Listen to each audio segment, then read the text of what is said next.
रसूल मशाइख अहले सुन्नत हाज़रीन अहले सुन्नत व जमाअत ख़ाहिरान मिल्लत इस्लामिया, अस्सलामु अलैकुम व रहमतुल्लाहि व बरकातुहू। अल्हम्दुलिल्लाह अल्हम्दुलिल्लाहिल हन्नानिल मन्नान अल्लज़ी ख़लक़ल इंसान व अल्लमहुल बयान वस्सलातु वस्सलामु अला रसूलिही सय्यिदिल इंसी वल जान व अला आलिही व अस्हाबिही ज़िल खैरि वल इहसान, अम्मा बअद। फ़अऊज़ु बिल्लाहि मिनश शैतानिर रजीम, बिस्मिल्लाहिर रहमानिर रहीम। फ़ल्यहज़रिल्लज़ीना युख़ालिफ़ूना अन अम्रिही अन तुसीबहुम फ़ितनह औ युसीबहुम अज़ाबुन अलीम। सदक़ल्लाहु मौलानल अज़ीम व बल्लगना रसूलुहुन नबियुल अमीनुल मतीनुल मुख्तारुल करीम व नहनु अला ज़ालिका लमिनश शाहिदीन वश्शाकिरीन वल्हम्दुलिल्लाहि रब्बिल आलमीन। बारगाह रिसालत मुआब सल्लल्लाहु तआला अलैहि वसल्लम में दुरूद पाक का हदिया पेश करें। अल्लाहुम्मा सल्लि अला सय्यिदिना व मौलाना मुहम्मदिन मअदनिल जूदि वल करम व आलिही व अस्हाबिहिल किराम व इब्निहिल करीम व बारिक व सल्लिम सलातन दाइमतन सरमदन अबदा। बमुस्तफ़ा बरसां खैश के दी हमाऊस्त, गर बऊन रसीदी तमाम बूलह बीस्त। मोहम्मद की मोहब्बत दीन हक की शर्त अव्वल है, इसी में हो अगर खामी तो सब कुछ नामुकम्मल है।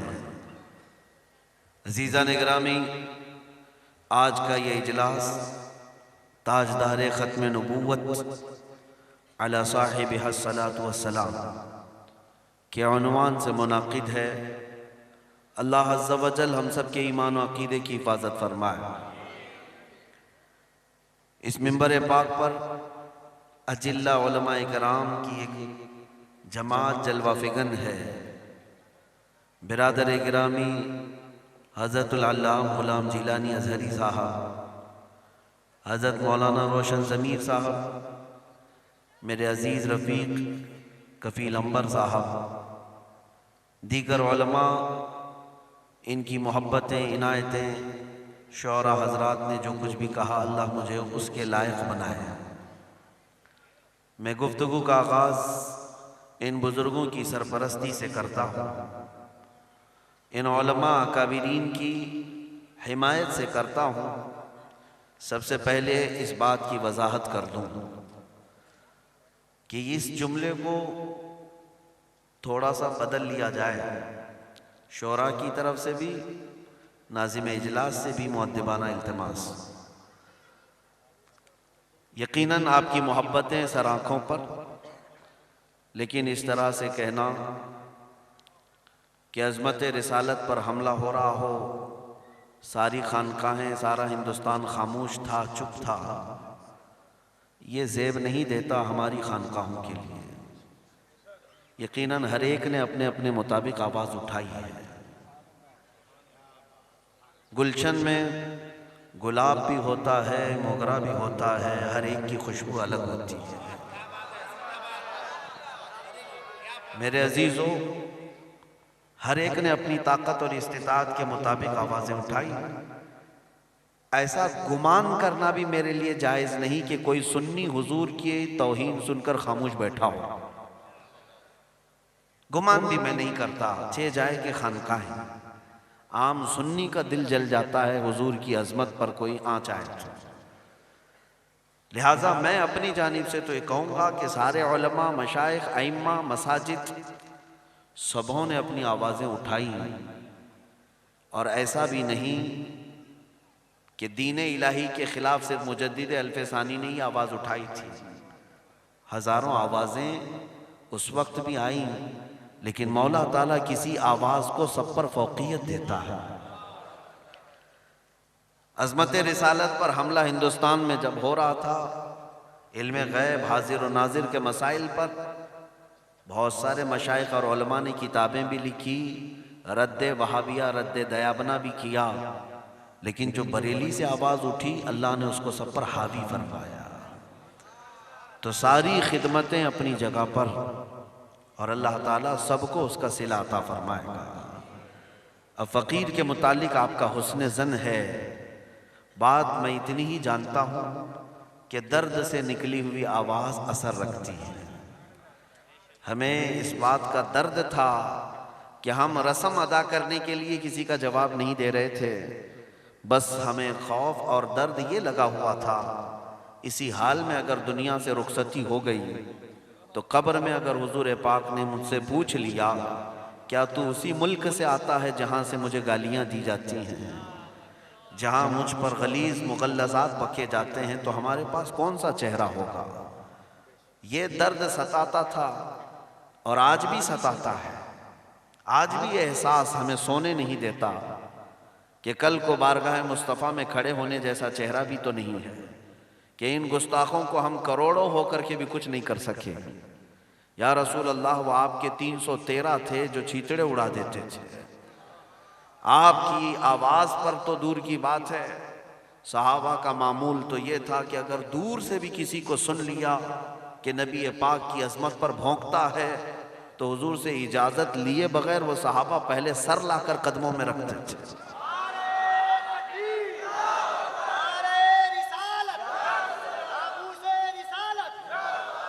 हमारी हालत तो आज ये है कि हम करोड़ों की तादाद में हैं, करोड़ों की तादाद में हैं। इसी बात पर तो शर्म और एहसास रात को सोने नहीं देते कि रसूल पाक सल्लल्लाहु तआला अलैहि वसल्लम की ये उम्मत आज इतनी बड़ी ताकत के साथ मौजूद है कि पूरी दुनिया में 57 मुल्क इस्लामी कंट्रीज़ के नाम से जाने जाते हैं। इस्लामी मुल्क जहाँ पर इस्लाम के नाम से मजहब चलता है, बड़े बड़े बादशाह हैं, बड़े बड़े प्रेसिडेंट हैं, प्राइम मिनिस्टर हैं, और कई मुल्क ऐसे हैं जिनकी ताकतवर फौजें हैं, ताकतवर फौजें दुनिया की।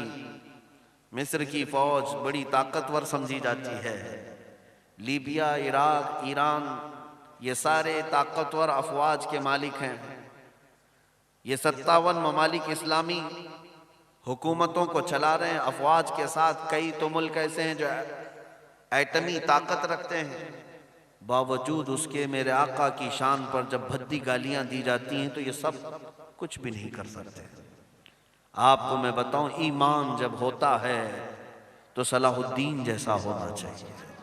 सलाहुद्दीन अय्यूबी की तारीख अगर आप पढ़ो, हमारे मौर्रिखीन की लिखी हुई बात नहीं करूंगा, अंग्रेजों ने जो तारीख लिखी है सलाहुद्दीन अय्यूबी की, वो भी पढ़ करके देख लो।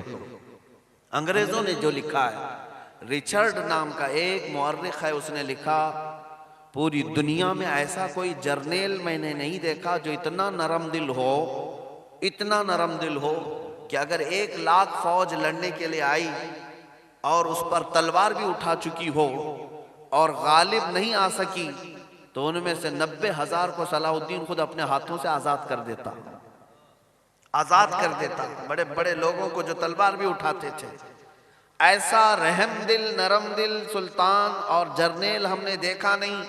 ये अंग्रेजों ने लिखा, लेकिन उसी सलाहुद्दीन का हाल ये था, बीमार हो गए, मुल्क शाम के एक इलाके में बिस्तर पर आ गए। एक मुसलमानों का काफिला हलब से गुजर रहा था।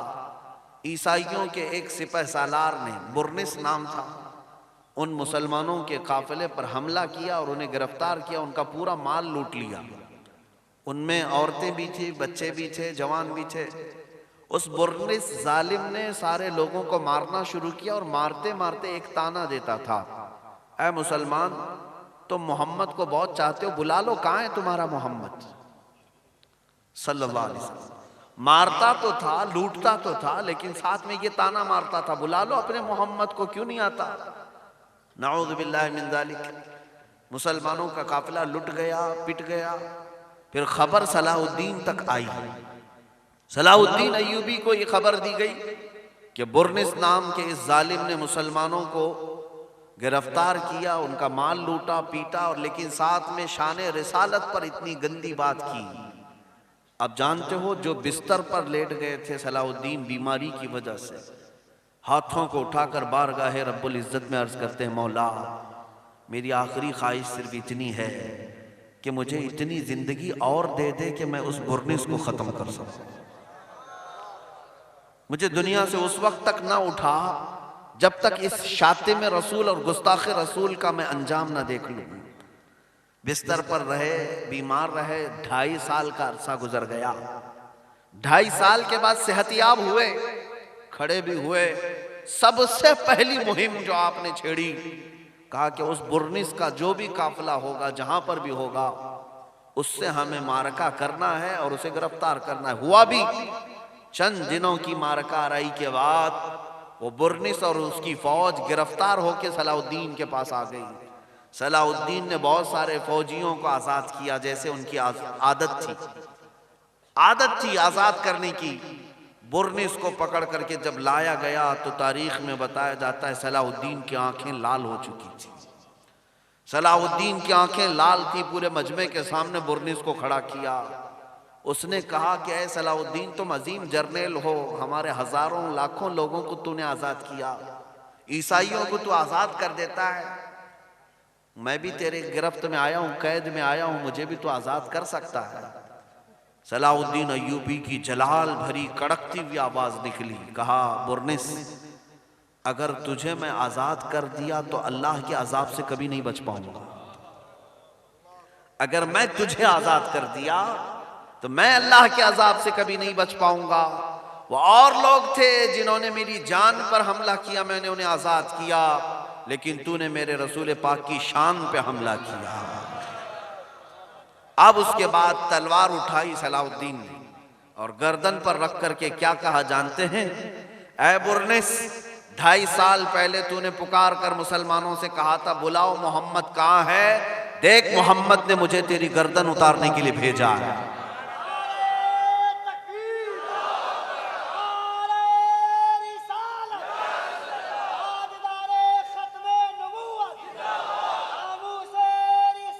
अजीजा ने गिरामी, उसकी गर्दन तो मार दी, लेकिन जो बात मुझे अर्ज करनी थी वो ये है, ये जो 2.5 साल का अरसा गुजरा, ये जो 2.5 साल का अरसा गुजरा, रिवायत में है कि सलाहुद्दीन अय्यूबी एक रात भी बिस्तर पर नहीं सोए और अपना पैर नहीं फैलाया, पैर लंबा नहीं किया, फर्श पर अपने पैरों को मोड़कर रात भर बैठे रहते। और बीमारी की हालत थी। जब खादिम कहते कि आप सो जाएं, सलाहुद्दीन अय्यूबी कहते तुम किसको मशवरा दे रहे हो मुझे सोने का, जबकि मेरे नबी की शान में गालियां दी जा चुकी हैं, हुजूर पाक की अजमत को ललकारा गया और तुम कहते हो कि सलाहुद्दीन बिस्तर पर सो जाए। अजीजा ने गिरामी, इसीलिए तो मैं बार बार चीख करके कहता हूं, हर चीज पर कंप्रोमाइज किया जा सकता है, इज्जत रसूल पर कभी नहीं।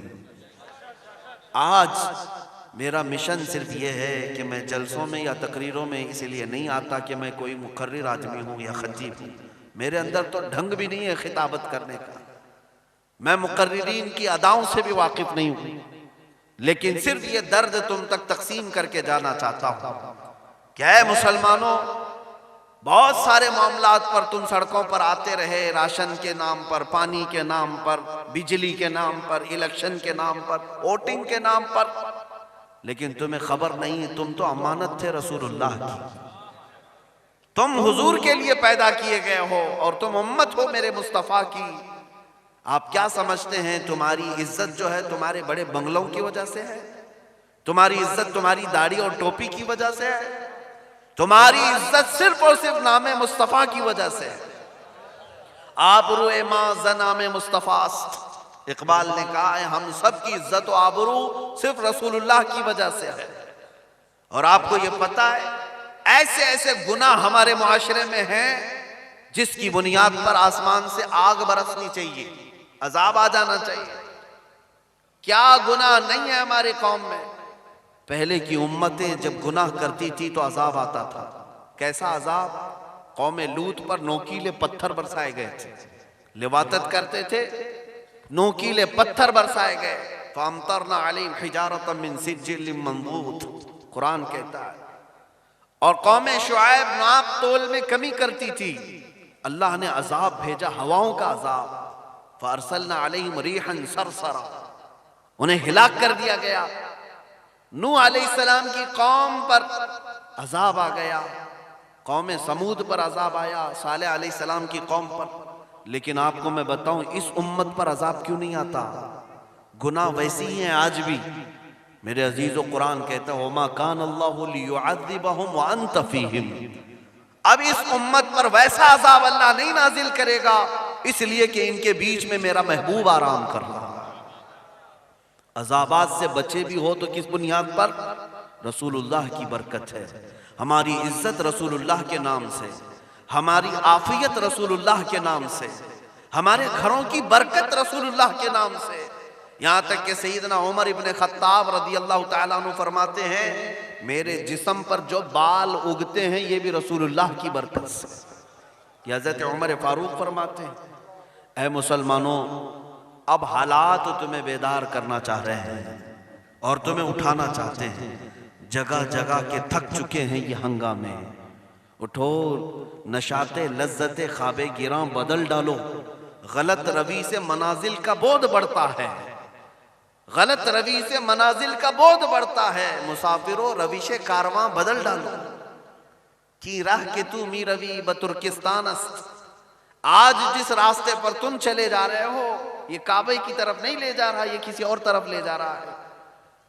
मोहम्मद अरबी सल्लल्लाहु ताला अलैहि वसल्लम के गुलाम तो वो होने चाहिए कि घबरा गई है देख कर गर्दिशे दौरां कभी कभी। किसको देखकर? दीवान गाने इश्क मुस्तफा। हुजूर पाक सल्लल्लाहु ताला अलैहि वसल्लम के गुलामों को देखकर गर्दिशे दौरां भी घबरा जाती। तूफान अपना रुख मोड़ लेते, समंदर अपना रास्ता देते। आज तो तुम्हारी मॉब लिंचिंग होती है, पकड़े जाते हो, मारे जाते हो, कूटे जाते हो, पीछे जाते हो। तुम्हारी मस्जिदों को तबाह बर्बाद कर दिया गया, आग लगा दी जा रही है, और यहां हमारी खानकाहें बर्बाद कर दी जा रही हैं। आज अगर तुम नहीं जागते और उम्मत मुस्तफा का हक अदा नहीं करते तो कल तुम्हारी नस्लें तुम पर लानत भेजेंगी, कल तुम्हारी औलाद। क्योंकि क़यामत के दिन फरमाया गया कुछ बच्चे ऐसे होंगे जो अपने माँ बाप पर मुकद्दमा करेंगे। अल्लाह तबारक व तआला से कहेंगे, ऐ मौला, सबसे पहले अजाब मेरे माँ बाप पर दे, इसलिए कि मेरे गुमराह होने का जरिया यही लोग थे। इन्होंने कभी मुझे इश्क मुस्तफ़ा नहीं सिखाया, कभी इन्होंने आदाब व अखलाक की तालीम मुझे नहीं दी। ऐ मुसलमानों, आज ये हालात तुम्हें इस बात पर ले आते हैं कि आओ जिस रविश पर मुस्तफ़ा करीम सल्लल्लाहु अलैहि वसल्लम ने हमें मदीने में छोड़ा था उसी रविश पर हमें आने की जरूरत है। उनके जो हम गुलाम थे खल्क के पेशवा रहे, उनके जो हम गुलाम थे खल्क के पेशवा रहे, उनसे फिरे जहां फिरा फिर आई कमी वकार। तुम्हें अपनी इज्जत मालूम है, तुम्हारी हैसियत मालूम है, किसके तुम वारिस हो, हम किसके वारिसीन में से हैं, हमारे असलाफ कौन हैं? क्या वो सिर्फ हमारे जलसों में नारे लगाने के लिए असलाफ है? उन अकाबिरीन का नाम लेकर एक बार जिंदाबाद कह दिया जाए काफी है। तुम जिन असलाफ के वारिसीन में से हो जरा पढ़ तो लिया करो। ए जवानों, तुम्हारे अकाबिरीन में सबसे पहले बिलाल हबशी का नाम आता है, खब्बाब इब्न अल-अरत का नाम भी है, खुबैब इब्न अदी का भी नाम है। ये वो सहाबा हैं जिन्होंने अपनी जान मुस्तफ़ा की मोहब्बत पर लुटाई है, जाने लुटाई है। अब्दुल्ला बिन जहश वो सहाबी हैं जो मैदान उहद में जिनका मुसला किया गया था, उनके नाक आंख कान सब काट करके काफिरों ने हार बनाकर गले में पहना था। कौन? अब्दुल्ला बिन जहश, रसूलुल्लाह के साहब। हजरत अनस बिन नुदैर, हुजूर पाक सल्लल्लाहु अलैहि वसल्लम के राजदार सहाबी जो हुजूर के राजों का एहतमाम करते थे, हुजूर उनसे राज की बात करते थे। उहद के मैदान में जब आए, कुफार और मुशरिकीन ने उनके जिस्म को इतना मसल दिया था, इतना मसल दिया कि न चेहरा दिखता था न सीना दिखता था, कुछ भी नहीं। उनकी बहन आई, सिर्फ उनकी उंगली एक बाकी थी, ये देखकर पहचाना कि अनस बिन नुज़ैर है, जिनके जिस्मों को समेट दिया गया था जमीन के साथ। मेरे अजीजों, उन सहाबा की कुर्बानियां हैं तब इस्लाम हम तक आया है। आप ये समझते हैं कि घर में बड़े का गोश्त खा लेने का नाम इस्लाम है, हाथ लंबी टोपी पहन लेना या दाढ़ी रख लेने का नाम इस्लाम है। इस्लाम कुर्बानियां चाहता है। इस्लाम की इब्तिदा मुहर्रम में कुर्बानी की याद दिलाती है और बकरीद में भी कुर्बानी की याद दिलाती है। क्यों? मुसलमानों, सिर्फ बकरा कुर्बान करके गोश्त खा करके मस्त न हो जाना, जब तुम्हारी जान पर कोई बात आए तो कोई सदका करके अपनी जान बचा लेना, और जब मुस्तफा की जात पर कोई चीज आए तो जान देकर इज्जत बचाना।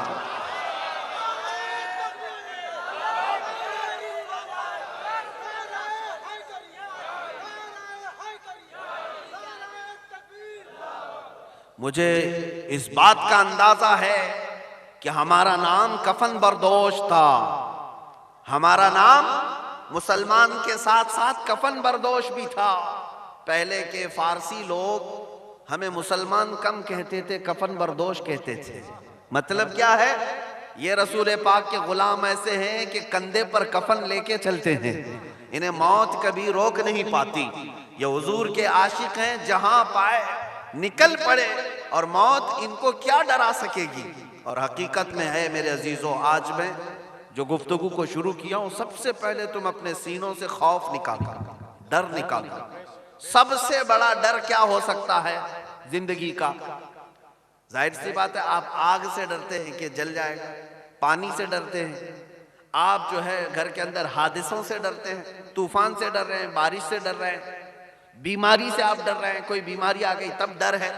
डर कई चीजों में है, शेर से भी डर लगता है, कुत्ते से भी डर लग रहा है, कोई खाई से भी डर लग रहा है, घड़े से भी डर लग रहा है, कार में बैठे एक्सीडेंट से डर लग रहा है। सारे डर अगर जमा करोगे, रिजल्ट निकालेंगे, नतीजा निकालेंगे इन सारे डर से, क्या सबसे बड़ा डर क्या है?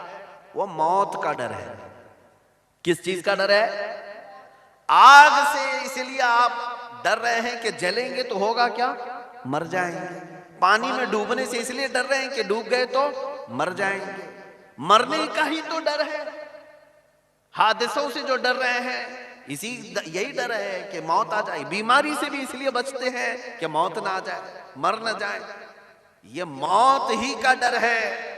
और मुस्तफ़ा करीम के गुलामों की खुसूसियत ये होती है, सबसे पहले अगर कोई डर निकाला जाता है सीने से तो मौत का डर निकाला जाता है, जिसको आला हज़रत ने फरमाया है कि हुस्न यूसुफ पे कटी मिस्र में अंगुश्ते जना, या रसूल अल्लाह सर कटाते हैं तेरे नाम पे मर्दाने अरब। यहां मौत का डर नहीं होता, मुस्तफ़ा करीम के गुलामों में मौत का डर नहीं होता। क्यों? हमें मौत का डर क्यों हो? जो आशिक होता है वो तो इंतजार में रहता है कि वो कौन सी रात है जब मलकुल मौत मेरे घर आएगा। क्यों? कौन सी रात है जो मलकुल मौत मेरे घर आएगा? इसलिए कि जिस दिन मलकुल मौत रूह कब्ज करके जाएगा, मैं कब्र में जाऊंगा, तभी तो मुस्तफ़ा की जियारत होगी। जिसको रसूल पाक की जियारत करना है वो मौत से नहीं डरता। वो कब्र में पहुंचता है तो क्या कहता है जानते हैं? फरिश्तों के पास जब वो उठाते हैं तो यूं कहता है, अब तो पाए नाज से ऐ फरिश्तों क्यों उठूं, अब तो पाए नाज से ऐ फरिश्तों क्यों उठूं, मर के पहुंचा हूं यहां इस दिलरुबा के वास्ते।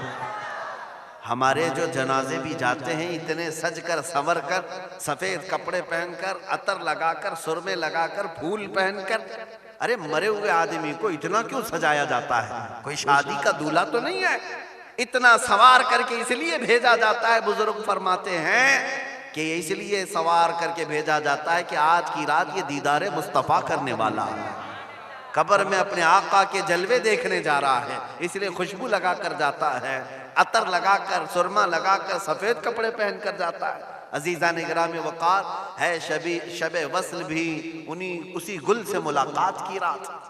हम डरते नहीं है मौत से, और डरना भी नहीं चाहिए। और जिस दिन तुम्हारे सीनों से ये डर निकल गया, अब मुझे बताओ दुनिया फिर तुम्हें किस बात से डराएगी? अब किस बात से डराएगी? यही एक चीज तो है दुनिया जो बार बार तुम्हें डराती है कि मारे जाओगे, काटे जाओगे, फांसी पर चढ़ाए जाओगे। और मोहम्मद अरबी का गुलाम जब खुशी से इन बातों को कबूल करता है तो दुनिया के पास इससे बड़ी सजा कोई है ही नहीं, इससे बड़ी सजा कोई है ही नहीं। यही मैं चाहता हूं मुसलमानों, अपने सर हथेलियों पर लेकर जिस दिन तुम निकले, फिर दुनिया तुम्हारी हकीकत को पहचान लेगी कि जिसको इकबाल ने कहा था, निकल करके सहरा से जिसने उलट दिया था तख्ते रोमा को, तख्ते रोमा को उलट दिया था। रोम सुपर पावर का नाम है। हुजूर के जमाने में 2 सुपर पावर थे, जैसे आज अमेरिका और रशिया है। मुल्क रोम और मुल्क ईरान, रोम के बादशाह को कैसर कहा जाता था, ईरान के बादशाह को किसरा कहा जाता था। ये सुपर पावर ताकतें अगर किसी के जेरे नगी हुई तो यही सहाबा ही थे। सहाबा जो देहात के रहने वाले, पैबंद लगे कपड़े पहनने वाले, बगैर चप्पल के रास्ते पर चलने वाले, चंद खजूरों पर पूरा दिन गुजारने वाले, लेकिन जब निकलते थे रोमा की सल्तनत को भी उलट दिया, किसरा की सल्तनत को भी उलट दिया। दोनों सल्तनतें खाक हो गई, मुस्तफा करीम के गुलामों के कदमों में आ गई। और इकबाल कहता है, निकल करके सहरा से जिसने उलट दिया था तख्ते रोमा को, सुना है कुदसियों से मैंने कि वो शेर फिर होशियार होगा। सुना है कुदसियों से मैंने कि वो शेर फिर होशियार होगा। और मैं आज हर इलाके में जाकर के देख रहा हूं, रसूल पाक के ये शेर होशियार होने लग चुके हैं। दिन ये शेर बेदार होंगे, फिर करोड़ों की नींदें भी हराम करके रखेंगे। क्यों? जिन लोगों ने अब तक जुल्म और बर्बरियत का नंगा नाच नाचा, उनका भी तो एक अंतिम वक्त आता है, उनका भी तो एक एंड होना है। जिन जालिमों ने अपने पैसे और ताकत के बलबूते मुसलमान कमजोर मजदूरों की गर्दनों पर राज किया और तख्त मस्जिदों के मिंबर और मेहराब पर बिछा दिया, इन्होंने अपनी आतंक की आग को हर जगह जलाने की कोशिश की, लेकिन इनका भी तो एंड होना है, खात्मा तो होना है। और ये मत समझना, इस इंतजार में नहीं रहना। इतनी बड़ी ताकतें इनके पास हैं, इनसे मुकाबला करने के लिए हमारे पास कितनी बड़ी ताकत आनी चाहिए, कितनी बड़ी तैयारी होनी चाहिए। मैं इसका कायल नहीं हूँ, मैं रब्बुल जलाल की ज़ात पर इस बात का यकीन रखता हूँ कि नमरूद से बड़ा ताकतवर कोई नहीं था उसके ज़माने में, लेकिन मौला ने उसको हिलाक करने के लिए बड़ी फौज नहीं, सिर्फ मच्छर को भेजा था।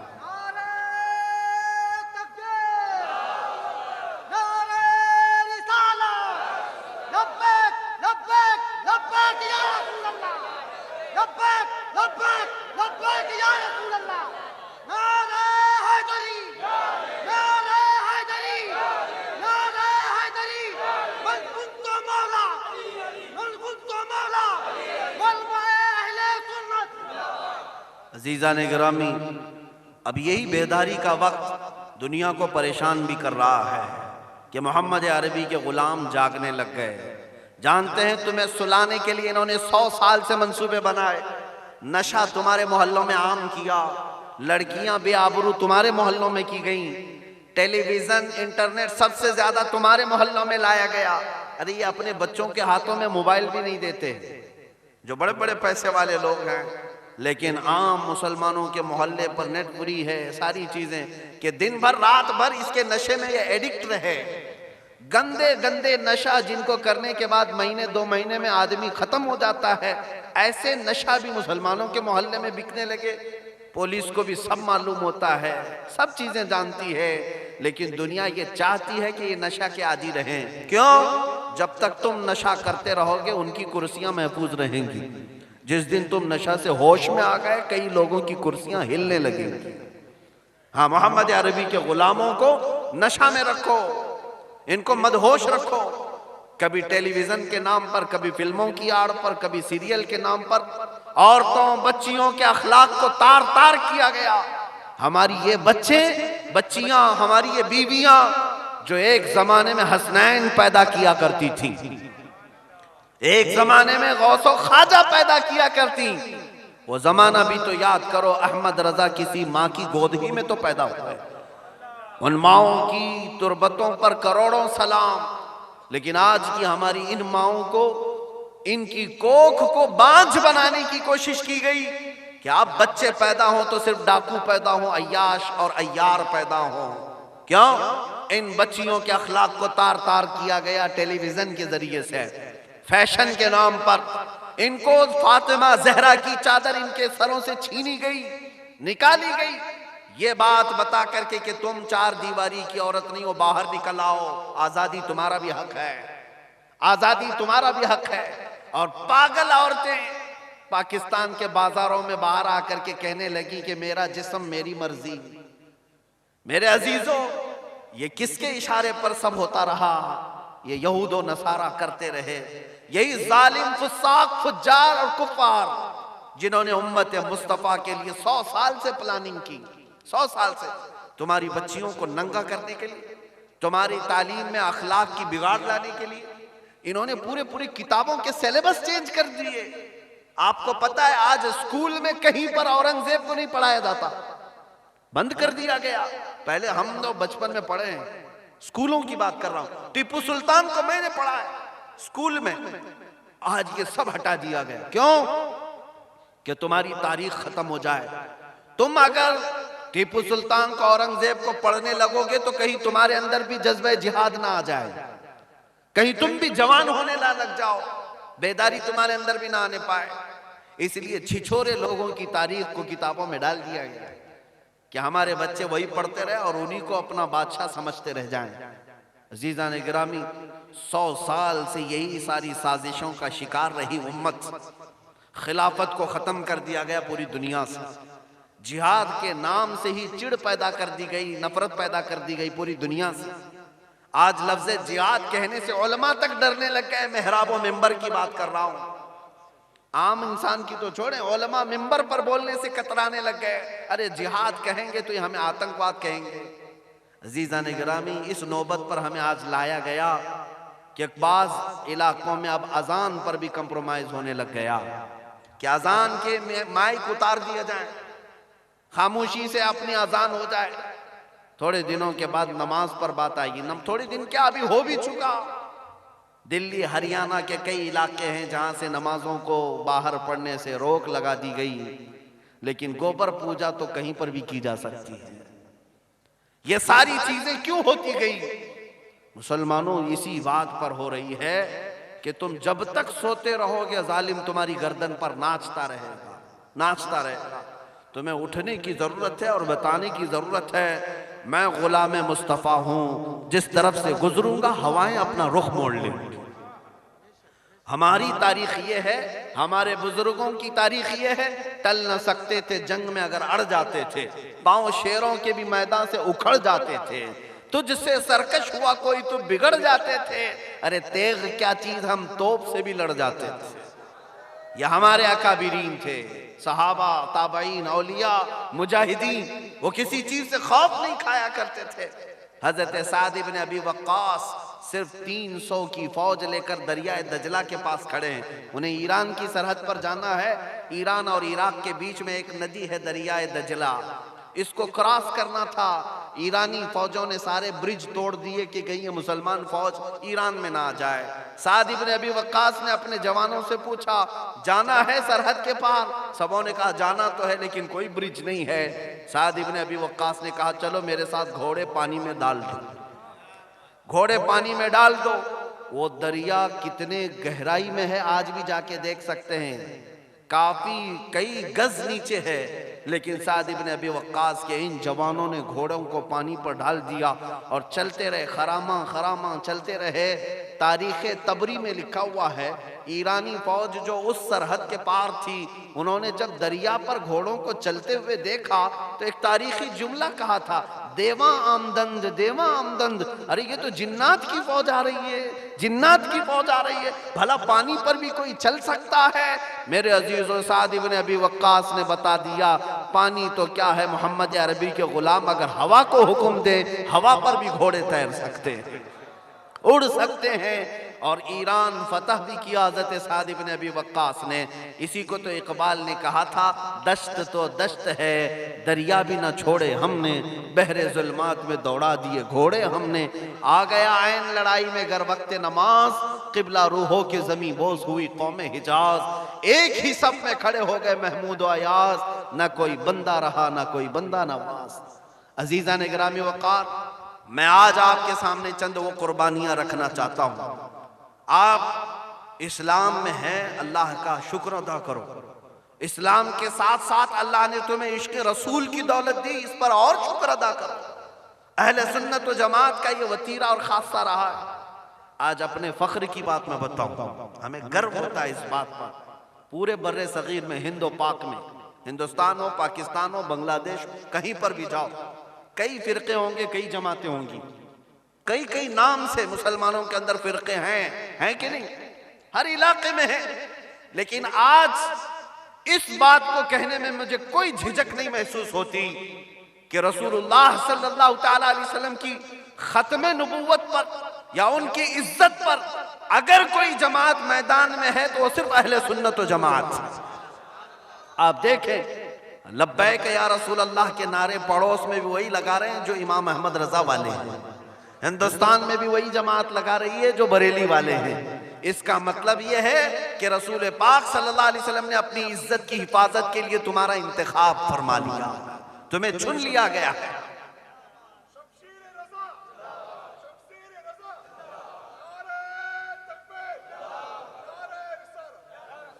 अब अपनी किस्मत पर रश करो कि अल्लाह ने तुम्हारा इंतखाब किया है, अल्लाह ने तुम्हें चुन लिया है। और मुझे तो ये उम्मीद भी लगती है कि जब ग़ज़वा हिंद होगा मौला ताला इसी जमात से फरमाएगा, इसी जमात का इंतखाब होगा। क्यों? ग़ज़वात और जिहाद ये बेईमान और मुनाफिकों का काम नहीं है, ये ईमान वालों का काम है। ईमान जो रखता है वो सर हथेली पर लेकर आता है। बाकी मुनाफिक तो ग़ज़वा खैबर से भी भागे, ग़ज़वा अहज़ाब से भी भागे, खंदक से भी भागे, उहद से भी भागे। हाँ, जो मुनाफिक हैं वो छोड़कर भागते हैं, जब उन पर सख्तियां आती हैं छोड़ देते हैं, कुरान कहता है। और मोमिनीन ही साबित कदम रहते हैं। आज भी इन मामलात पर जब कभी बात आए, हुजूर की इज्जत पर घरों से निकलना है, माओं से भी कहता हूँ, बहनों से भी और तुमसे भी। और जो आनाकानी करेगा, अरे नहीं मेरा धंधा है, मेरा बिजनेस है, मैं बाहर निकलूंगा, मेरा फला हो जाएगा, मेरी नौकरी खत्म हो जाएगी, क्या क्या हो जाएगा, जो इस तरह की बातें करेगा, समझ लो यही बातें मदीने के मुनाफिक भी करते थे, मदीने के मुनाफिक भी करते थे।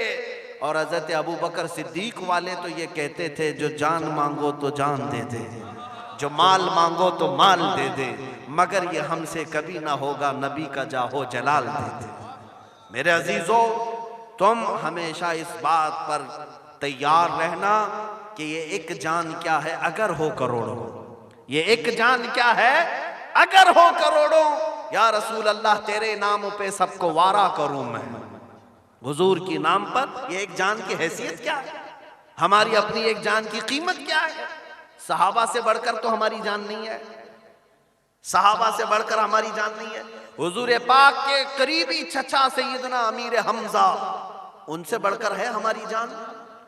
अमीर हमजा उहद के मैदान में जब आए, उनको पीछे बुलाया जाता रहा कि आप पीछे आ जाएं, आप रसूलुल्लाह के चाचा हैं, आपका महफूज रहना बहुत जरूरी है, आप पहलवान हैं, आपके जरिए से बहुत सारे काम होना बाकी है। लोग आज हमसे यही कहते हैं, आप थोड़ा संभल करके चले, आपसे बड़ा काम होना बाकी है, उम्मत को और भी आपसे बहुत कुछ उठाना है, फायदा उठाना है। अमीर हमजा से मैदान उहद में ये कहा गया था कि आपसे बहुत कुछ लोगों को कुछ सीखना है, आप पहलवान हैं। अमीर हमजा ने क्या कहा, जब रसूलुल्लाह सल्लल्लाहु ताला अलैहि वसल्लम की इज्जत महफूज नहीं तो मैं जिंदा रह के क्या करूंगा, किसको नफा देना है। हुजूर के दांत शहीद हो गए और तुम कहते हो कि हम पीछे हट करके अपनी हिफाजत करें। और मैदान में आए, अमीर हमजा के सीने पर नेजा मारा गया था, ऐसा नेजा मारा गया कि आपके सीने से पार होकर पीठ से निकला और जमीन में गड़ गया हजरत अमीर हमजा रज़ियल्लाहु ताला अन्हु। और आपको पता है उहद के मैदान में आपका सीना चाक किया गया और आपका कलेजा निकाला गया, और हिंदा नामी खातून ने सबके सामने कलेजा कच्चा चबाया भी था। ये सारे वाकयात रसूलुल्लाह ने अपने आंखों से देखे, अपने अजीज तरीन चचा का चबाया हुआ कलेजा मेरे आका ने देखा। मुझे बताओ मुसलमानों, क्या हमारी जान अमीर हमजा की जान से बढ़कर है, जो आज हम अपनी हिफाजत के चक्कर में लगे हुए हैं। हमारी दुकानदारी, हमारे तमाम प्रॉपर्टी जायदाद, और लोग ये सोचते हम चले गए तो हमारे बच्चों को कौन देखेगा। अमीर हमजा के बच्चों को देखने वाला कौन था? वो लोग जो रसूलुल्लाह के साथ जाते थे, क्या उनके बीवी बच्चे नहीं थे, उनकी जायदादें नहीं थी, उनकी प्रॉपर्टियां नहीं थी, सब थी। उनका हाल ये था, वो कहते अगर मेरा चांद सलामत है तो पूरी कायनात सलामत, अगर हुजूर की इज्जत सलामत है तो सब कुछ मिल जाएगा, और अगर हुजूर की इज्जत सलामत नहीं है तो बाल बच्चे प्रॉपर्टी जायदाद रख करके भी क्या मतलब है, ये सब अजाब बन जाएंगे। अजीज़ा ने गिरामी वक़ार, मदीने की उस खातून के जज्बे पर करोड़ों सलाम। हुजूर पाक सल्लल्लाहु ताला अलैहि वसल्लम जब मैदान की तरफ निकलने लगे, मुजाहिदीन की सफ़ें बना रहे थे कि सब के सब अल्लाह की बारगाह में निकल कर जा रहे हैं। एक मदीने की खातून दौड़ती हुई आई, 1.5 साल का बच्चा लेकर के आई। 1.5 साल का बच्चा दूध पीता हुआ, और कहा या रसूल अल्लाह, इसको भी जिहाद में ले जाएं। 1.5 साल के बच्चे को साहबा ने पूछा, ये खातून तू ये 1.5 साल का बच्चा लेकर आई? उसने कहा क्या करूं, मेरे घर में मेरे शोहर का इंतकाल हो चुका है, मेरा कोई मर्द घर पे बाकी नहीं सिवाय इस 1.5 साल के बच्चे के। और जब रसूलुल्लाह सल्लल्लाहु अलैहि वसल्लम की जात की बात आई, हर घर वाले अपना जवान भेज रहे हैं, मुझे अफसोस है कि मैं अपना बच्चा अपने घर में बच्चा करके रखूं। मैंने भी सोचा कि हुजूर की बारगाह में लाकर पेश कर दूं। साहबा ने पूछा इसका क्या करना है? खातून का जज्बा तो देखें। कहती हैं मुझे पता है कि ये बच्चा तीर और तलवार तो नहीं चला सकता, ये तो चल भी नहीं सकता, लेकिन मेरी ख्वाहिश सिर्फ इतनी है कि मुजाहिदीन सहाबा के हाथों में इस बच्चे को दे दिया जाए, जब काफिरों की तरफ से तीर चले तो मेरा बच्चा ढाल के काम आ जाए। वो औरतों के जज्बात क्या थे। उस खातून को हुजूर पाक ने घर वापस किया बच्चे के साथ कि जा अपने बच्चे की तरबियत कर, लेकिन जज्बा तो देखो कुर्बान करने का। होना तो यही चाहिए था कि हम अपने मालो मता और अपनी जायदाद और अपनी औलाद को लेकर आ जाते बाहर, और फिर हम भी कहते या रसूल अल्लाह, मेरा सारा घर आप पर कुर्बान है। लेकिन आज तक हमसे ऐसा हो ही नहीं सका, आज तक हमसे ऐसा हो ही नहीं सका। लेकिन जब जब तकलीफें घर पर आती हैं तो पुकारते किसको हैं? पुकारते किसको हैं? अल्लाह की बारगाह में जब दुआएं कबूल नहीं होती तो रसूल का वसीला लेते, क्या नहीं लेते? हुजूर के वसीले से हम क्या क्या नहीं मांगते। गुनाहों की बख्शिश के लिए हुजूर का वसीला, कारोबार में बरकत के लिए रसूल का वसीला, बीमारियों से शिफा के लिए रसूल का वसीला, औलाद के लिए रसूल का वसीला।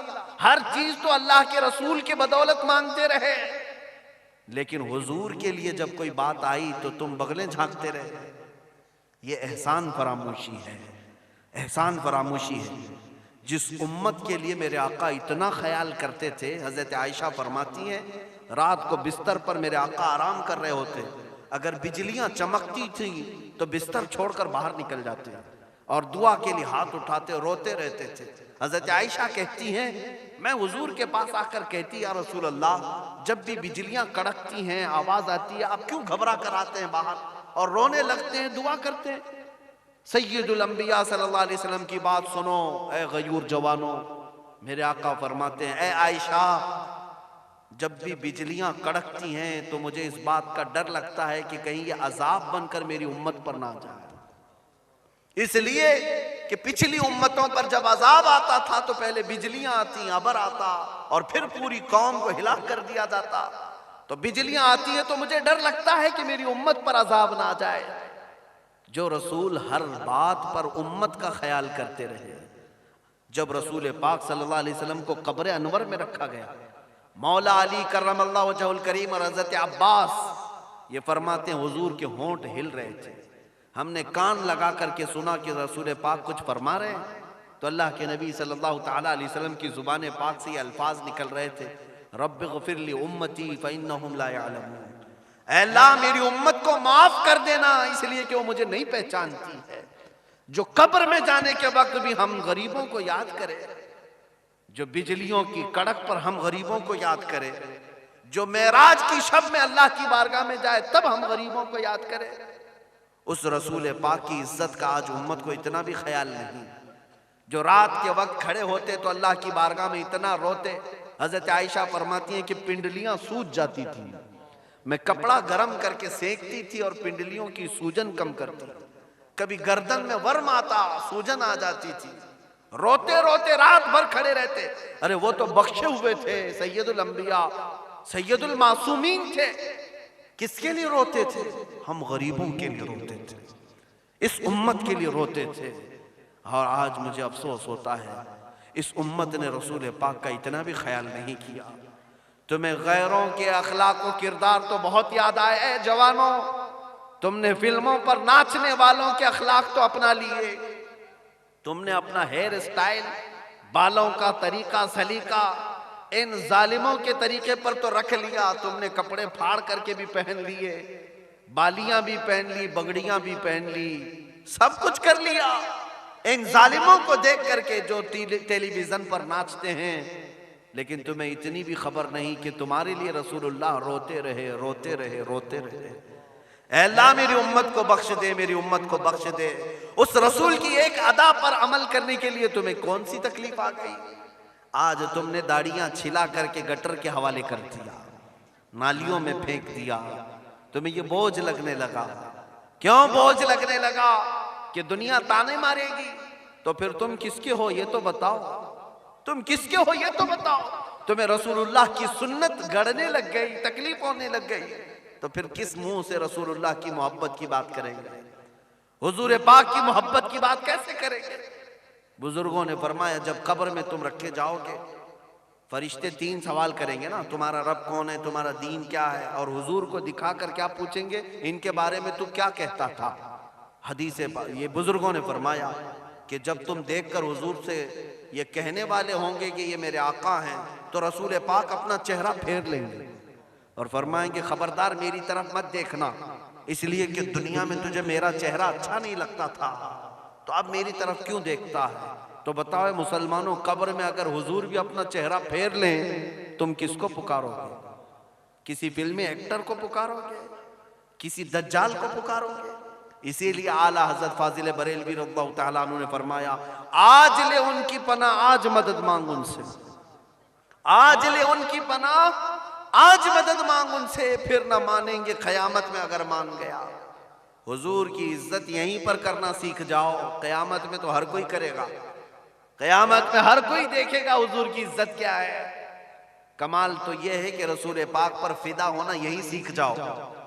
हाँ, उनके जो हम गुलाम थे, खल्क के पेशवा रहे, उनसे फिरे जहां फिरा, फिर आई कमी वकार में। हमें करनी है शहींशाह बतहा की रजा जोई, वो अपने हो गए तो रहमत परवरदिगार अपनी। अजीजा ने गिरामी वकार, चंद बातें मैं करके अपनी गुफ्तगू को समेटता हूँ। बहुत देर हो गई, रात की ताखीर भी हो गई, लेकिन तुम्हारे जज्बे अब भी जवान हैं। आप मुझसे कोई कहानी सुनने के लिए नहीं बैठे, सबको पता है मेरी इमेज आज किस बात से मशहूर है। जाहिर सी बात है, मैं चंदा करने आता हूं हर जगह पर, लेकिन पैसों का नहीं, गर्दनों का। हर जगह पर ये बात है, और जो इस बात के लिए तैयार होते हैं वो रात क्या, कई रातें भी जागने को भी तैयार होते हैं। अल्हम्दुलिल्लाह। ऐ जवानों, क्या आप अपनी गर्दन हुजूर पाक के लिए कुर्बान करने को तैयार हैं? अल्हम्दुलिल्लाह। लब्बैक या रसूल अल्लाह, लब्बैक या रसूल अल्लाह, लब्बैक या रसूल अल्लाह। तवज्जो दे, हुजूर पाक सल्लल्लाहु तआला अलैहि वसल्लम को इस बात की खबर दे दी जाए, बल्कि खुद मेरे आका ने तुम्हारे उठे हुए हाथों को देख भी लिया। तो जो कहे हो उसकी लाज भी रखना। अगर गर्दन दे सकते हुजूर के नाम पर, तो चंद गुनाह क्यों नहीं छोड़ सकते? हुजूर की इज्जत पर जान दे सकते हैं, तो कुछ ख्वाहिशात क्यों नहीं छोड़ सकते? आज से मैं जवानों से कहना चाहूंगा, गाने सुनना छोड़ेंगे, इसलिए कि इसमें कई गाने ऐसे हैं जो तुम्हें काफिर बना देते हैं, काफिर बना देते हैं। सुनो रात को और उठो सुबह को, तो इस तरह से तुम्हारी रोज़ो शब होना चाहिए। मैं सो जाऊं या मुस्तफ़ा कहते कहते, खुले आंख मेरी सल्ले अला कहते कहते, यही जिंदगी का तरीका होगा। मैं सो जाऊं या मुस्तफ़ा कहते कहते, खुले आंख सल्ले अला कहते। फिर वो दिन भी आएगा है मुसलमानों, वो दिन भी तुम देखोगे कि मेरे मुर्शिद गिरामी हुजूर ताजुल शरिया ने फरमाया, तेरे दामने करम में जिसे नींद आ गई है, या रसूल अल्लाह, तेरे दामने करम में जिसे नींद आ गई है, वो फना ना होगी, उसे जिंदगी मिली है। यानी तुम मर भी जाओगे इश्क़ मुस्तफ़ा पर, तो तुम्हें मरा हुआ नहीं कहा जाएगा, जिंदा ही कहा जाएगा। आज दुनिया पूरी एड़ी चोटी का जोर लगाकर हमें मार भी ले, तो मैं एक जुमला बार बार कहता हूं कि तुम हमारे जिस्म के 1000 टुकड़े कर सकते हो, फांसी पर चढ़ा सकते हो, हमें मार तो सकते हो, लेकिन मुर्दा कभी नहीं कर सकते, मुर्दा कभी नहीं कर सकते। क्यों? हमारा अकीदा है, इस्लाम जिंदा होता है हर करबला के बाद। इस्लाम जिंदा होता है, हर करबला के बाद मर गया यजीद, अभी जिंदा है हुसैन। हाँ, ये कुछ काफिरों ने भी कहा, पंडितों ने भी कहा, जो दिन भर पानी पीते रहे, पी पी करके मर गए, जो प्यासा रहा करबला में वो आज तक जिंदा है। जो प्यासा रहा करबला में वो आज तक जिंदा है। तो पता ये चला कि जिंदा रहने के लिए पानी की जरूरत नहीं, इश्क़ मुस्तफा की जरूरत। जिंदा रहने के लिए पानी की जरूरत नहीं, पानी पी पी करके ही जिंदा रहना होता तो यजीद अब तक जिंदा रह रहा होता। फुरात पूरा उनके पास था, पानी पूरा उनके पास था, और हुसैन और उनके बच्चे प्यासे थे, और उनको काटा भी गया, मारा भी गया, तोड़ा भी गया। लेकिन मेरे अजीजों, आज मुझे बताओ, हजारों नहीं लाखों नहीं करोड़ों की मखलूक दरबार हुसैन में आज भी पहुंचती अपनी हाजतों को पूरा करने के लिए। आज भी उस सुनहरी गुंबद पर हुसैन का झंडा लहरा रहा है। ये इस बात की अलामत है कि दुनिया अगर ताकत के जोर पर तुम्हें खत्म भी कर दे तो मुर्दा कभी नहीं कर सकती। मौला तुम्हें हमेशा के लिए जिंदा फरमाएगा। और फिर अगर तुम हुजूर की मोहब्बत की तरफ आ गए, जिसको कहते हैं वफादारी, वफादारी गद्दारी नहीं। कुछ गुनाह हो सकते हैं लेकिन गद्दारी कभी नहीं होनी चाहिए। गद्दारी किसे कहते हैं? जब रसूल पाक के नाम पर बुलाया जाए तो आए काए नहीं करना, आए काए नहीं करना।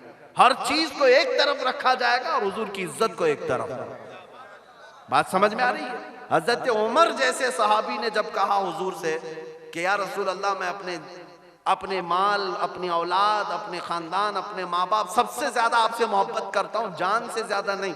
तो हुजूर पाक ने उनसे भी कहा कि उमर, तुम्हारा ईमान कंप्लीट नहीं, तुम्हारा ईमान अभी मुकम्मल नहीं। किससे कहा? उमर इब्ने खत्ताब से। फिर उन्होंने कहा या रसूल अल्लाह, आप गवाह हो जाएं, आज के दिन से मैं अपनी जान से ज्यादा आपसे मोहब्बत करता हूं। तब मेरे आका ने फरमाया, उमर तुम्हारा ईमान मुकम्मल होगा।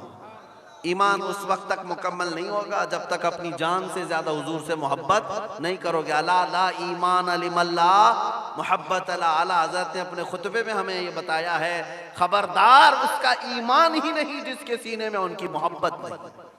अब सुनो, जो हुजूर की मोहब्बत में दुनिया से जाएगा, ये तमन्ना लेकर के जाएगा जो मुर्शिद गिरामी ने कहा, मैं मरूं तो मेरे आका, ये मलाइका से कहना। मैं मरूं तो मेरे आका, ये मलाइका से कहना। इसे कोई मत जगाना, अभी आंख लग गई है। इसे कोई मत जगाना, अभी आंख लग गई है। तुम इस शान से कब्र में सोओगे कि अगर शहीद हो गए तो तुम्हारा कफन सुबह क़यामत तक मैला होने नहीं दिया जाएगा। तुम्हारा कफन मैला होने नहीं दिया जाएगा। बाकी रही बात, तुम अपने जिस्मों का ख्याल करते हो, मैं तुम्हें बताता हूँ इस जिस्म की हैसियत क्या है। ये जो चमड़ी है इसकी हैसियत क्या है? ये जो गोश्त पोस्त हमारे जिस्मों पर है इसकी हैसियत क्या है पता है तुम्हें? इसको सजाने के लिए औरतें 2-2 घंटा शीशे के पास खड़े होकर मेकअप करती रही। हम औरतों की तरफ से ये मेकअप, लाली पाउडर और कंघियां बालों को सजाते रहे, और तुम अपनी बॉडी को बनाते रहे जिम में जा जा करके। अब इस जिस्म की हैसियत सुनो, जिस दिन रूह निकली तुम्हारे जिस्म से और जब जनाजा ले जाया गया, कब्र में तुम्हारे सबसे अजीज लोग रख करके आते हैं, तख्तियां कब्र की बंद करके आते हैं। इतनी छोटी कब्र कि करवट लेने की भी जगह नहीं होती, हाथ फैलाने की भी जगह नहीं होती। आज अपने पलंग पर सो करके देखो, किसी का हाथ टच हो रहा है तो नींद नहीं आती, लेकिन कब्र में इतनी तारीक जगह पर, छोटी सी जगह पर, तंग जगह पर छोड़ दिया जाता है कि मुर्दा करवट भी नहीं ले पाता। फिर प्लस उसको ऊपर से, नीचे से, पेट से बांध करके रख दिया जाता है। तुम्हें पता है अब हुक्मा ने जो लिखा है वो सुनो बुजुर्गों ने। जैसे ही तीसरा दिन आता है जिंदगी का, जब 3 दिन गुजरते हैं, तुम्हारी नाक के जरिए से पेट की चीजें बाहर आने लगती हैं, मुंह के जरिए से आंतड़ियां या जो भी अंदर का लिक्विड है सब बाहर आता है। 5वें दिन कान के अंदर से भेजा निकलने लग जाता है। ये जो भेजा सर के अंदर है वो खत्म होकर के, सड़ करके पीप की शक्ल में कानों से बाहर आने लग जाता है। नाक और मुंह से पेट की चीजें, कलेजा, खून बन जाता है, दीगर चीजें सब कान और नाक और मुंह से निकलने लगती हैं। और 40 दिन तो बहुत दूर की बात है, 8वें दिन उसका पेट फट जाता है। पेट फूलते फूलते फट जाता है, और जैसे ही पेट फटता है कब्र में कीड़े पैदा किए जाते हैं। तुम 1000 कोशिश कर लो, लेकिन वो कीड़े उसी के लिए पैदा ही किए जाते हैं, उनकी ग़िज़ा है। वो नाक से निकला हुआ गूदा, मुंह से निकला हुआ गूदा खाने के लिए कीड़े जमा हो जाते हैं, पूरे जिस्म पर तारी हो जाते हैं। पेट जब फट जाता है तो इतनी शदीद ताफ़ुन वाली बू आती है कि कब्रें बंद होती हैं, वरना कई लोग सिर्फ बू से बीमार हो जाते हैं, कई लोग। और यही हमारे जिस्म की हैसियत है, यही हमारे जिस्म की हकीकत है। और चंद दिन गुजर जाते हैं कि उसकी आंखों की पुतलियां लटक करके बाहर निकलती हैं, उसकी आंखों की पुतलियां बाहर आ जाती हैं और गड़े पड़ जाते हैं। अब जो जिस्म के ऊपर मौजूद गोश्त है, इसको चूंटियां, मकोड़े और कीड़े खाने लग जाते हैं। खाते खाते 2-3 महीने के अंदर उसको सिर्फ और सिर्फ ढांचे की शक्ल छोड़ दी जाती है, हड्डियां बाकी रखी जाती हैं। जिन बालों में तुम कंघियां करते हैं, इन बालों की जड़ों में पीप पैदा किया जाता है, हर बाल की जड़ पीप बहाती है। और जिन चेहरों पर तुम पाउडर लाली लगा करके इसको सजाया करते, आईने में खड़े होकर, इन चेहरों पर अल्लाह तबारक व तआला ऐसी झुर्रियां पैदा करता है। ये तो आम लोगों की बात, और अगर गुनहगार हैं तो उनके चेहरों पर बिच्छू छोड़ दिए जाते हैं, बिच्छू छोड़ दिए जाते हैं। कई लोगों की कब्रों पर सांप उनकी नाक को डसते रहते हैं और उनका गूदा पीते रहते हैं। सांपों का अजाब, बिच्छुओं का अजाब, या कब्र के अजाब के साथ ये जिस्म गला दिया जाता है। हड्डियों के सिवा कुछ नहीं बाकी रहता। तुम क्या समझते हो मरने के बाद एहसास नहीं होगा? मरने के बाद हर दर्द का एहसास दुगना कर दिया जाएगा। आज जिंदगी में जितना तुम्हें चूंटी काटने से दर्द होता है, मरने के बाद ये दर्द 10 गुना ज्यादा बढ़ जाएगा। तुम्हें और दर्द होगा, और दर्द होगा। यही जिस्म जो कीड़ों की ग़िज़ा बन गया, कफन खत्म हो गया, हमारे जिस्म में पेट का गूदा बाहर आ गया, आंखों से कानों से सारी चीजें लिक्विड खत्म कर दी गई, भेजा कानों से बह करके निकल आया, बचा क्या हमारे पास? जिस जिस्म को हम सजाते रहे, संवारते रहे, इस पर हजारों पैसे बहाते रहे, ये जिस्म 40 दिन के अंदर कीड़ों की ग़िज़ा बन गया, सब खत्म हो गया। मेरे अजीजों, हर इंसान के जिस्म के साथ कब्र यही करती है। कब्र दबाती अलग है, कीड़ों का अजाब अलग है, बिच्छुओं का अजाब अलग है, लेकिन ये सब के लिए अहकाम नहीं। कुछ वो भी जनाजे हैं जब यहाँ से जाते हैं तो हजारों की आंखों में आंसू छोड़ कर जाते हैं, हजारों की दिलों की धड़कन बन करके जाते हैं।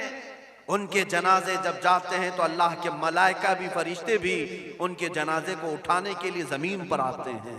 ये कौन लोग हैं? जो अपने सीनों में इश्क़ मुस्तफ़ा की शमा रोशन किए हुए थे। जीना चाहते तो मुस्तफ़ा के लिए, मरना चाहते तो मुस्तफ़ा के लिए। फाजिल बरेलवी ने क्या खूब कहा, लहद में इश्क़ शह, इश्क़ रुखे शह का दाग लेके चले, अंधेरी रात सुनी थी चिराग लेके चले। जब कब्र में जाता है एक आशिक रसूल, उसे रखा जाता है, कफन इसका भी है, जिस्म इसका भी है, लेकिन फरिश्तों से भी कहा जाता है इसे आहिस्ता से जगाना, मोहम्मद अरबी का गुलाम है, रसूल पाक का वफादार है। और कीड़ों का उसके जिस्म को खाना तो दूर की बात, फरमाया गया क़यामत तक उसके कफन को भी मैला होने नहीं दिया जाता। ना तुम्हारी आंख से, ना तुम्हारे नाक से, ना तुम्हारे चेहरे से कोई गूदा बाहर आता है, कुछ नहीं मेरे अजीजों। जिस्म तरो ताज़ा सलामत रखा जाता है। 1000 साल क्या 10,000 साल गुजर जाएं, हवादिसे ज़माना भी आए, लेकिन उसकी कब्र में उसका जिस्म सलामत रखा जाता है। अब तुम्हारे हाथ में फैसला है, कौन सा जिस्म बनाना चाहते हो? वो जो कीड़ों की ग़िज़ा बन जाए, या वो जिस पर फरिश्ते भी उतर कर सलाम भेजें? मैंने खुद मेरे मुर्शिद गिरामी के जनाजे में हाजिरी दी। हुजूर ताजुल शरिया बदरुत तरीक़ा रहमतुल्लाह तआला अलैह, जिस मर्द कलंदर ने अपनी पूरी जिंदगी इश्क़ मुस्तफ़ा में गुजारी। आज तुम नारे लगाते हो ताजुल शरिया, ताजुल शरिया, उनके शब रोज़ देखे थे कभी? उनकी सुबह और शामें देखी थी कभी? बहुत पीर होंगे जो बाहर पीर होंगे, अंदर पैर होंगे, लेकिन ताजुल शरिया को मैंने अंदर भी देखा है, बाहर भी देखा। आंखें बंद भी होती, आंखों से अगर कोई चीज नजर भी नहीं आ रही होती, तब भी इतना ख्याल होता कि कहीं सतर तो ना खुल गया हो, कहीं पायजामा ऊपर तो नहीं हो गया हो। सोने के हालत की बात कर रहा हूं, कोई ना हो तब भी ये ख्याल बाकी रहता। कौन सा ऐसा दिन गुजरता जब वो दलाइलुल खैरात नहीं पढ़ रहे होते, कसीदा बुर्दा शरीफ ना पढ़ रहे होते। हजारों सफर की मसरूफियात के बावजूद हुजूर पाक की मोहब्बत के नगमात में कोई कमी नहीं आई। लेकिन मैं आज आपको एक बात बता दूं, जब इंतकाल हुआ वो जुमा की शाम थी और हमारे मुर्दों को 6 घंटे 10 घंटे में हमको कब्रिस्तान सुपुर्द करना पड़ता। 12 घंटे रख दें तब भी फ्रिज मंगवाना पड़ जाता है, इसके बाद कब्रिस्तान के हवाले कर दें। मेरे मुर्शिद गिरामी के इंतकाल के बाद 48 घंटे रखे गए थे, 48 घंटे रखे गए और उसके बाद जनाजे पाक को गुस्ल देकर लाया गया। ये फ़कीर कादरी जनाजे की गाड़ी में शरीक रहा, हज़रत के कदम पकड़ करके मैं कब्र तक रहा। मैं आपको सिर्फ इसलिए ये बात अर्ज कर रहा हूँ कि जब गाड़ी जनाजे की चलती थी मैंने ज़िंदगी में भी हज़रत के हाथ पकड़ करके इधर उधर चलाया। हज़रत के साथ जब जाना होता तो बाजुओं को हम थामे होते, हम क्या चलाते, हमें वो खुद चला रहे होते, लेकिन यह हम बरकत के लिए पकड़े होते। जो नरम व मुलायम जिस्म था, मैंने वफात के बाद जनाजे में खड़ा होकर के देखा, कदमों को पकड़कर, न नरमी में कमी आई न मुलायम होने में कोई कमी थी। और जब गाड़ी आगे चलती थी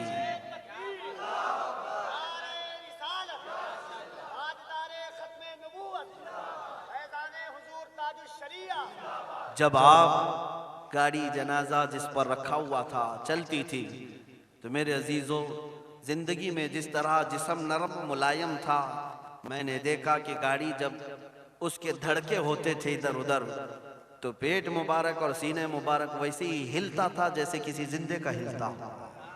हाथ पर उंगली रखें तो खून सरक जाए और फिर अपनी जगह पर आ जाए। ये कोई मुबालगे की बात नहीं कर रहा हूँ, ये आंखों से देखी हुई चीज है। और कब्र अनवर में रखने के बाद जब उनके साहबजादे और दामाद निकल कर के आए तो थोड़ी देर के बाद हमने देखा कि चेहरा खुद ब खुद किबले की तरफ था। हम अपने मुर्दों को रखवाते हैं लेकिन उस आशिक़ रसूल ने अपना चेहरा पहले से किबले की तरफ कर लिया।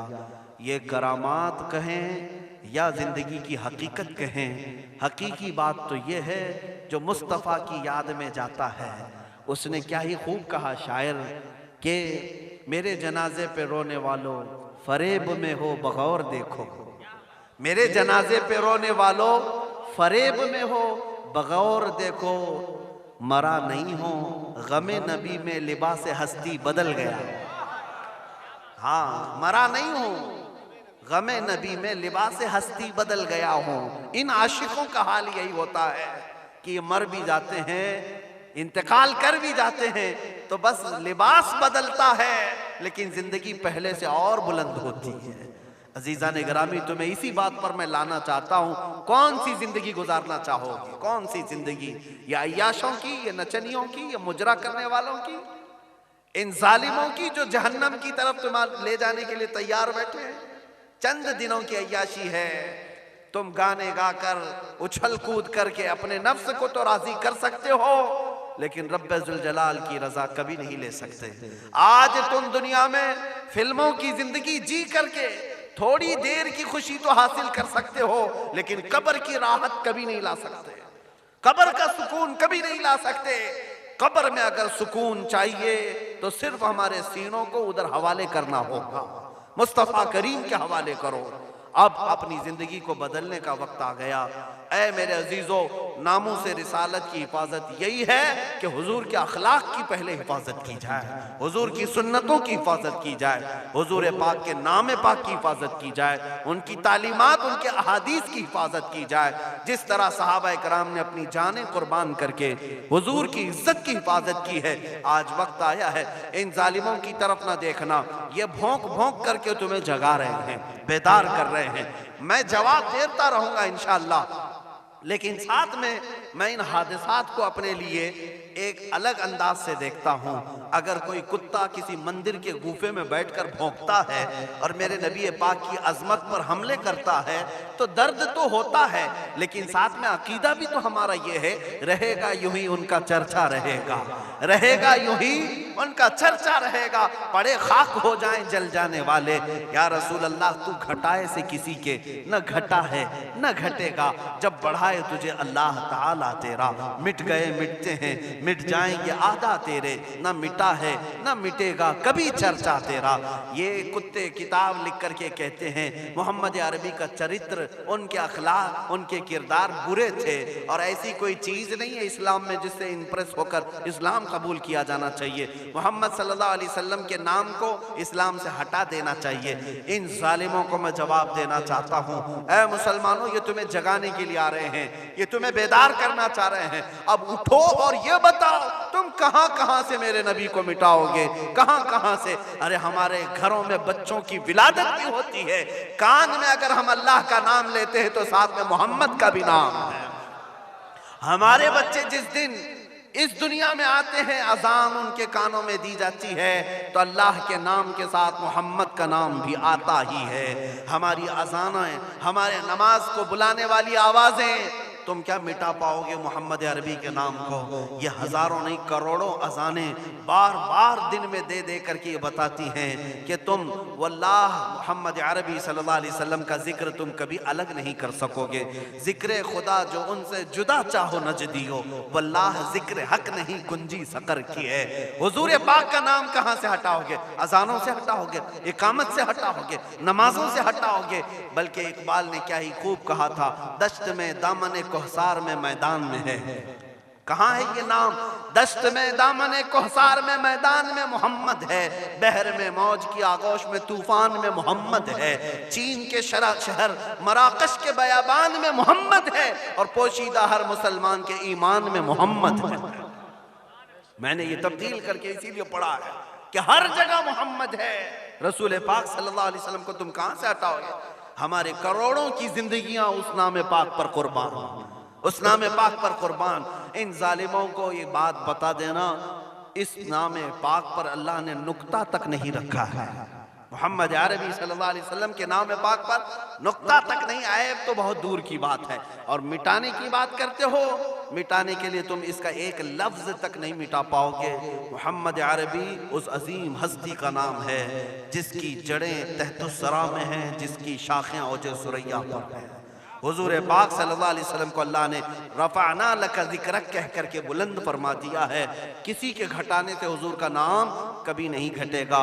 मैं अज़मत मुस्तफ़ा के लिए बारगाह आला हजरत का सहारा लेते हुए मुसलमानों तुमसे ये बात कहना चाहूँगा, बतला दो गुस्ताख नबी को, गैरत सुन्नी जिंदा है, उनके नाम पे मर मिटने का जज्बा कल भी था और आज भी है। तुम भोगते रहो मेरे नबी की शान पर और हम सुन्नी कहते रहेंगे सबसे आला व औला मोहम्मद मोहम्मद है, सबसे औला व आला मोहम्मद मोहम्मद है, सबसे बाला व वाला मोहम्मद मोहम्मद है, दोनों आलम का दूल्हा मोहम्मद मोहम्मद है, अपने मौला का प्यारा मोहम्मद मोहम्मद है। बुझ गई जिसके आगे सभी मशाले, शमा वो लेकर आया मोहम्मद मोहम्मद है। खल्क से औलिया, औलिया से रसूल और रसूलों से आला मोहम्मद मोहम्मद है। मुल्क कौनैन में अंबिया ताजदार, ताजदारों का आका मोहम्मद मोहम्मद है। जिसके तलवों का धुआं है आबे हयात है, वो जाने मसीहा मोहम्मद मोहम्मद है।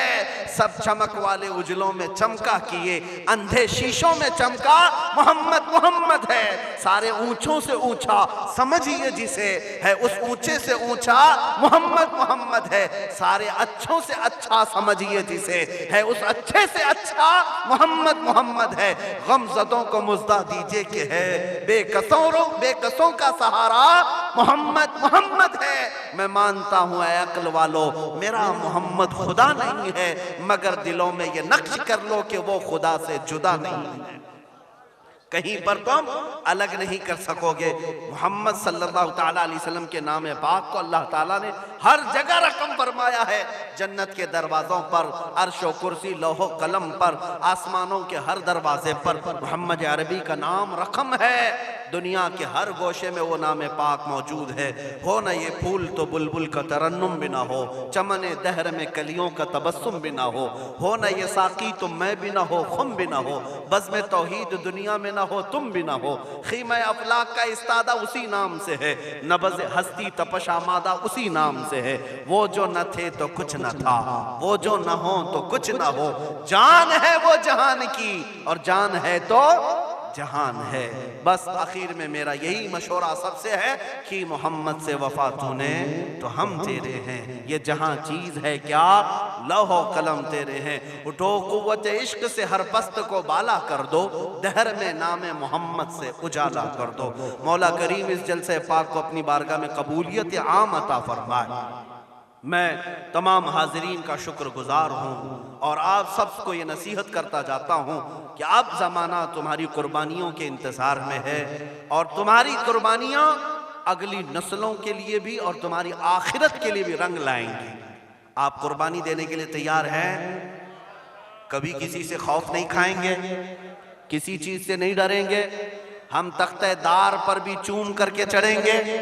हाँ, अब मैं यही कहता हूँ, बातिल से हम टकराएंगे नामूस रिसालत की खातिर, बातिल से हम टकराएंगे नामूस रिसालत की खातिर, मारेंगे या मर जाएंगे नामूस रिसालत की खातिर।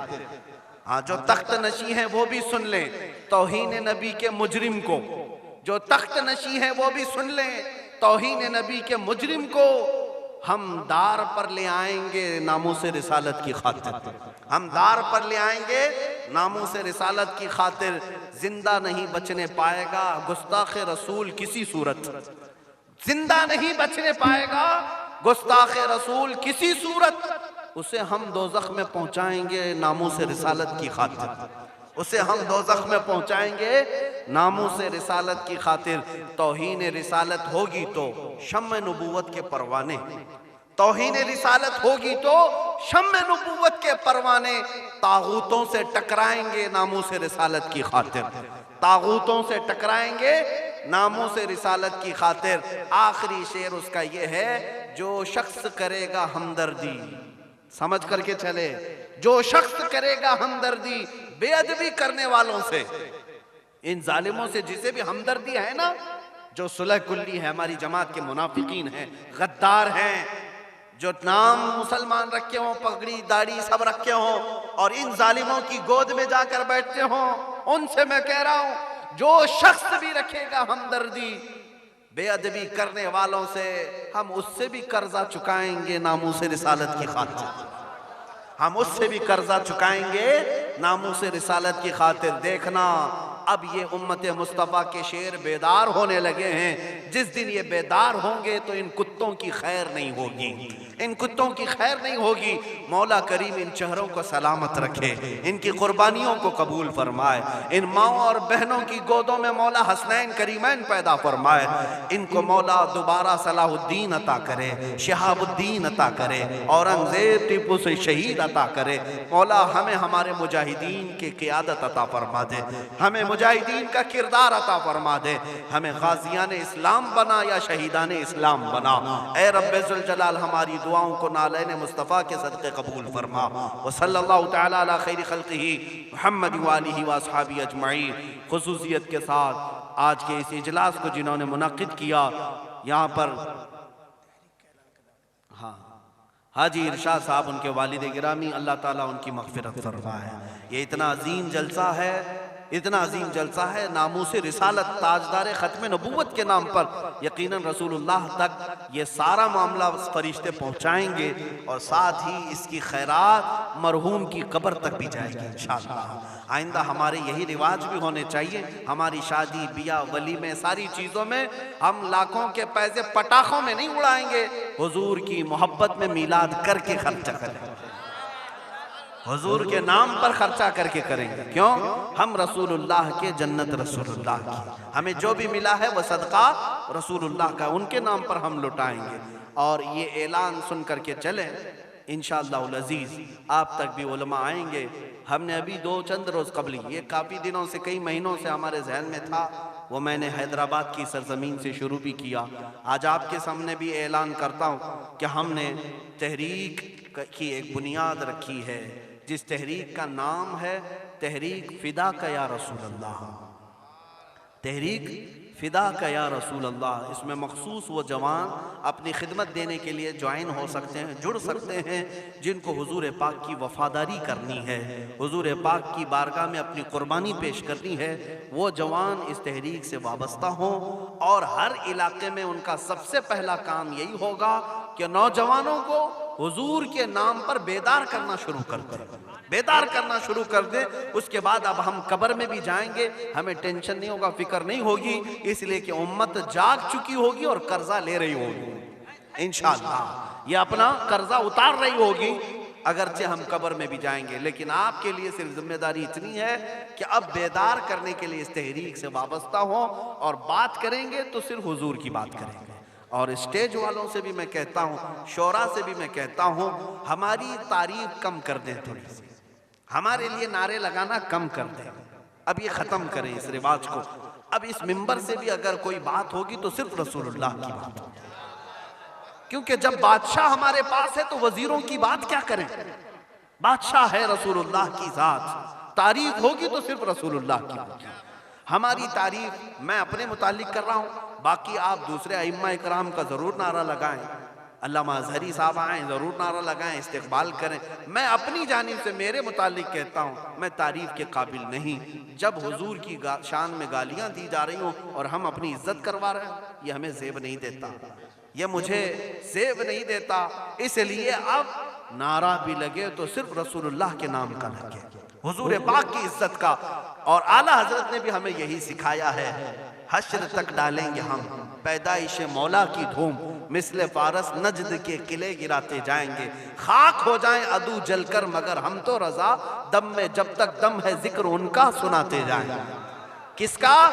उनका, हुजूर का जिक्र करते रहेंगे। आला हजरत का मिशन यही था, उनका मसलक भी यही था, उन्हें जाना उन्हें माना, न रखा गैर से काम, लिल्लाहिल हम्द में दुनिया से मुसलमान गया। आला हजरत का कलम कभी दूसरों की तारीफ नहीं करता था, करूमद है अहले दुअल रजा, पड़े इस बला में मेरी बला, मैं गदा हूँ अपने करीम का, मेरा दीन पारे ना नहीं। ये आला हजरत का मसलक है, इसी पर हम सबको कायम होना है। अब पीरों की, फकीरों की, वजीरों की, सारे लोगों की बातें अपने अपने तौर पर बाद में की जाएगी। अब बात की जाएगी तो सिर्फ बादशाह आजम की जाएगी, सिर्फ रसूलुल्लाह की बात करें। अल्लाह ताला आप सबको सलामत रखे, इस तहरीक को अल्लाह ताला बरकत अता फरमाए। रज़ा कमेटी को जिन्होंने बुनियाद रखा था, जैसे मौलाना रोशन ज़मीर साहब ने मुझे ख़बर दी थी, रईसुल कलम अल्लामा अरशदुल क़ादरी साहब क़िबला की यहाँ कुर्बानियाँ रही हैं, उस मर्द कलंदर की तुरबत पर मौला लाखों सलाम उतारे, लाखों रहमतें उतारे, इसलिए कि वो हमारे उम्मत के एक ऐसे आलिम थे जिस पर आखिरी सांस तक मैं फ़ख्र करूँ तो कम है। इसलिए कि ऐसा मर्द मुजाहिद उम्मत में 100 सालों में भी नहीं मिलता। अल्लामा अरशदुल क़ादरी रहमतुल्लाह अलैह, जिनकी हर सांस में उम्मत का दर्द था, उम्मत का दर्द था। वो बैठे तो उम्मत का ख्याल करें, सोए तो उम्मत का ख्याल करें। और यही दर्द उन्हें कभी इंग्लैंड ले गया, कभी हॉलैंड ले गया, कभी अमेरिका ले गया, नजराने और लिफाफों के लिए नहीं ले गया, उम्मत मुस्तफ़ा का दर्द लेकर के गया। और वो इन यहाँ तक पहुँचे। कई कई ऐसे देहात हैं जहाँ गाड़ी नहीं जाती, बैलगाड़ी में वो रईसुल कलम जाया करते हैं और वहाँ जाकर मदरसे कायम किया या उम्मत का काम किया। मौला ताला उनकी तुरबत पर करोड़ों सलाम। और इस रज़ा कमेटी को मौला शादो आबाद रखे और इसके ज़रिए से नामूसे रिसालत का काम होता रहे, चलता रहे। वाखिर दावाना अनिल हम्दुलिल्लाह।